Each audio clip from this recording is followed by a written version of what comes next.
ఈరోజు మనం all buffer fruit juice చేద్దాం. ఏమేం కావాలో రండి చూపిస్తాను. ఆల్ బఫర్ ఫ్రూట్ అండి, సబ్జాలు అండ్ డేట్, చక్కెర, జాము, మనము గార్నిష్ కోసం జీడిపప్పు, బాగా మనం ఐస్ క్యూబ్ చేసుకున్న పాలు, ఇవన్నీ కలిపి ఇప్పుడు నేను జ్యూస్ చేస్తాను ఫ్రెండ్స్.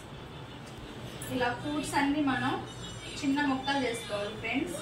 ఈ ఫ్రూట్స్ తీసుకొచ్చి నేను కనీసం 1 వీక్ అవుతుందండి. మా పిల్లలు అసలు తినట్లేదు.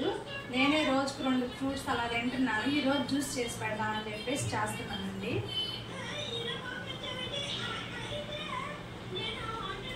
ఈ ముక్కలన్నీ మనం ఇలా చేసుకోవాలి, చిన్న చిన్న పీసెస్ కోసుకొని. ఫ్రూట్ బాగా పండిపోయిందండి ఫ్రెండ్స్, బాగా పండిపోయిందండి ఫ్రూట్. మా చిన్నప్పుడైతే మాకు ఇవన్నీ చేసేవాళ్ళు కాదు ఫ్రెండ్స్. ఏదో అన్నం కూర వండేవాళ్ళు, తినేసి స్కూల్కి వెళ్ళేవాళ్ళం. ఇప్పుడు ఈ పిల్లలకి ఇన్ని వెరైటీస్ చేసి పెడుతున్నా నచ్చట్లేదండి మా పిల్లలకైతే. ఇదిగోండి మనం గడ్డ కట్టించుకున్న పాలు పోసేద్దాం.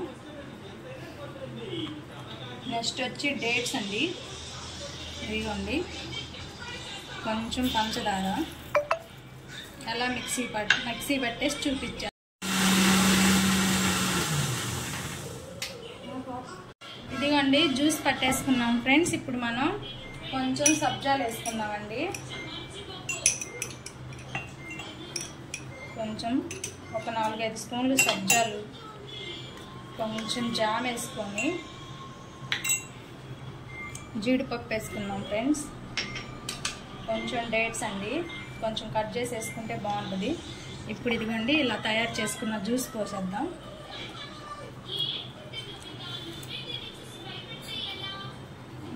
జ్యూస్ మళ్ళీ పైన గార్నిష్ కోసం ఫ్రెండ్స్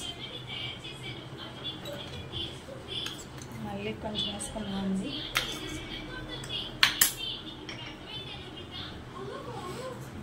జ్యూస్ చాలా అంటే చాలా బాగుందండి, సూపర్ ఉంది. మీరు ఒకసారి ట్రై చేయండి, పిల్లలకి ఇద్దాం.